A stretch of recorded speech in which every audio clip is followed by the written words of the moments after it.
ଭଡ଼ା ବି ବହୁତ, ଆଉ ସେଠି ହୋଟେଲରେ ବି ଖାଇବା ମିଳିଯିବ ଆପଣଙ୍କୁ।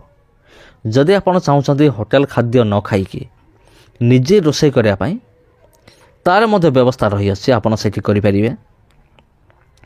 କିନ୍ତୁ ଅଧିକାଂଶ ଲୋକମାନେ ମୁଁ ଜାଣିଛି ସେମାନେ ହୋଟେଲରେ ରୁହନ୍ତି, ହୋଟେଲ ଖାଦ୍ୟ ହିଁ ଖାଆନ୍ତି।